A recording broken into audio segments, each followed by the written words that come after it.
Good evening. I'm Reverend Joshua Michael, ordained priest and reverend from the Temple of the Rising Phoenix and the Temple of Isis, and secretary of the nonprofit Heart Song Sanctuary Collective.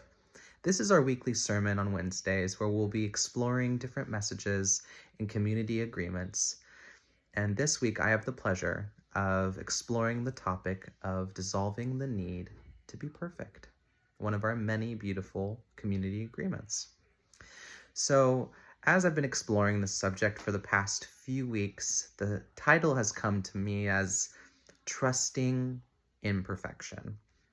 Now, as a spiritual person, in my early 20s, when I was first exploring all of the different spiritual ideals along this path that a light worker can come across, the one affirmation that stuck with me on this subject is, I am perfect in my imperfection.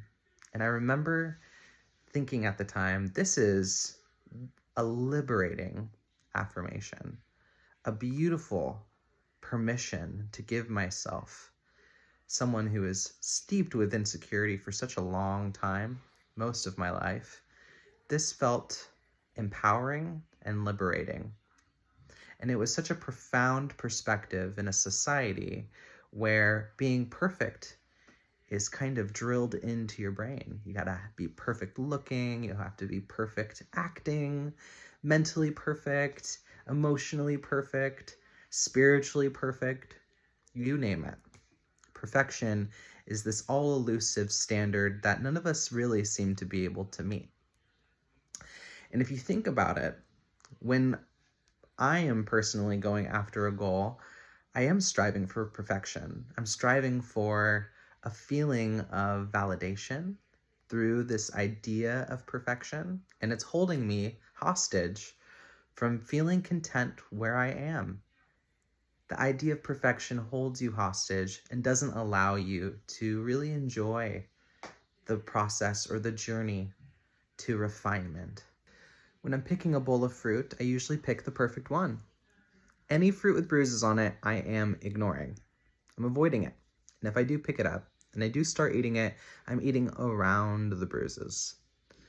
And there's a part of me that will sometimes explore what's beneath the bruise. And every time I'm always surprised to see it's just decomposing a little bit more fast in that area. And that I can be completely nourished by it. So curiosity led to my nourishment.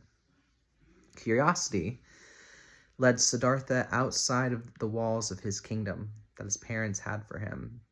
The kingdom was kept perfect, absent of any flaw of humanity, hiding the concept of death from him, poverty, illness. And it was curiosity that led him beyond the walls and led him beneath the Bodhi tree, where he would meditate and discover and wander into nirvana, where he wasn't really the solution to these unavoidable things of life, but he became presence. He became mindful of how to truly live and be detached from suffering, be detached from the idea and illusion of perfection, maybe. So, when we're looking at synchronicities in life, oftentimes we only think about synchronicities as the positive things that can happen, as the number sequences. We don't often think that the reason why we went down the other road instead of the typical route, you avoided some kind of car accident.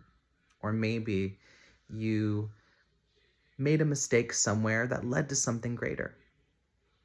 It was the opposite of perfect in that moment. You thought, that's not my usual, or that's not the perfect way to go. Yet it somehow played a bigger part. And in the exploration of perfection and imperfection, it seems to me that all imperfect qualities have great value, of equal value maybe to the perfect qualities. And they all play a role in the story that unfolds that is your life. they all come together in symphony, in harmony, to express the unique expression of nature that you are.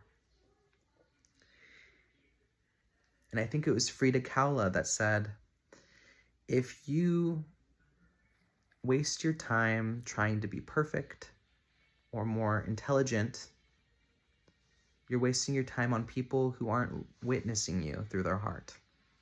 I'm paraphrasing. I butchered it. It's fine. You can look it up. But it's true. If you think about it, do you know one person that is just completely perfect? Do you know one person that doesn't have flaws, like the way they eat, the way they look, the way they talk? I don't know one person in my life that I couldn't pick out a flaw. And yet, we still wander around trying to embody an idea of perfection.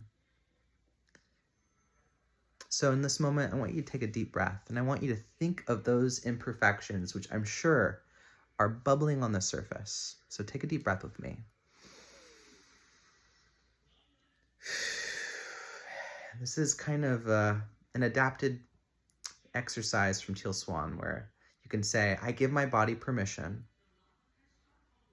to be imperfect.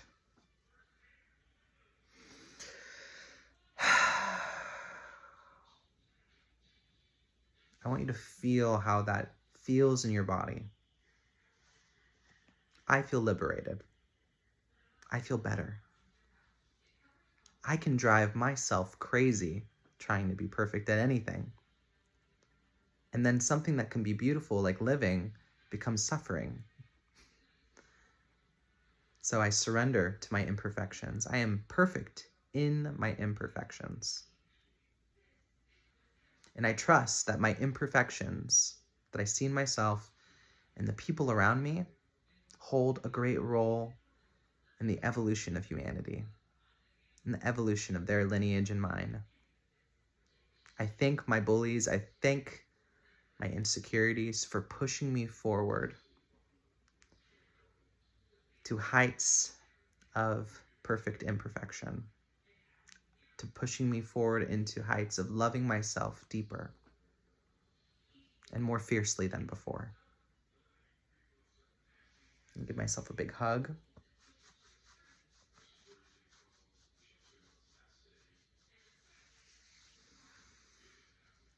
Be curious and lead with curiosity. Try to find the meaning and the value of the imperfect things that you see in yourself and other people. Give them deep meaning. Zoom out and see where they belong in the bigger picture of life. This is an imperfect video because I can't seem to avoid background noise.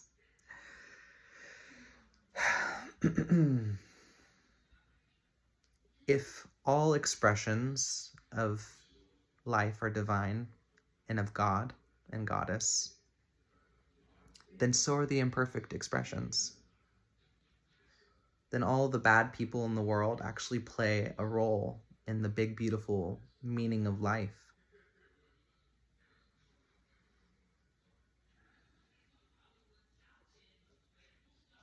Blessed be.